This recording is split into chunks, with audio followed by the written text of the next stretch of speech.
தாய் தமிழ் உறவுகளுக்கு வணக்கம். இன்னும் சற்று நேரத்தில் முதலமைச்சர் பதவியை ராஜினாமா செய்கிறார்.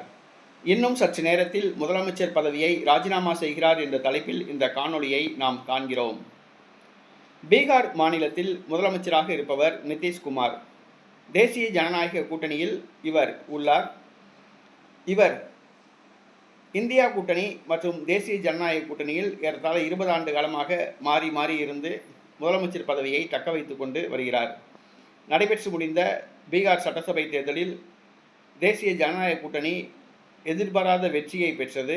இமாலய வெற்றி பெற்றது. நிதிஷ்குமார் முதலமைச்சரானார். துணை முதலமைச்சர் பதவி பாஜகவுக்கு வழங்கப்பட்டுள்ளது. இந்த சூழ்நிலையில் அவர்கள் தேர்தலுக்கு முன்பு ஒப்பந்தம் ஏதும் போட்டார்களா என்பது தெரியவில்லை.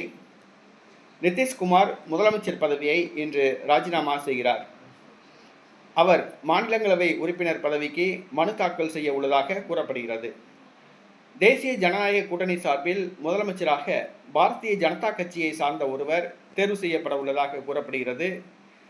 அதே நேரத்தில் நிதிஷ்குமார் மகனுக்கு துணை முதலமைச்சர் பதவி வழங்கப்பட உள்ளதாக கூறப்படுகிறது.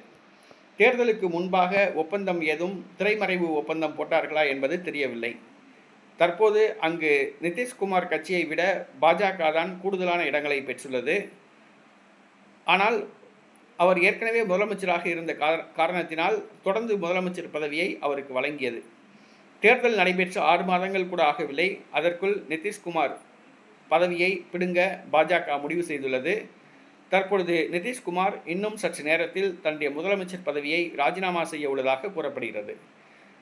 நீண்ட காலமாக பீகார் மாநில முதலமைச்சராக உள்ள நிதிஷ்குமார் தற்பொழுது முதலமைச்சர் பதவியிலிருந்து விலகுகிறார். மாநிலங்களவை எம்பி பதவிக்கு மனு தாக்கல் செய்கிறார். அவரது மகன் துணை முதலமைச்சராக பதவியேற்க உள்ளார்.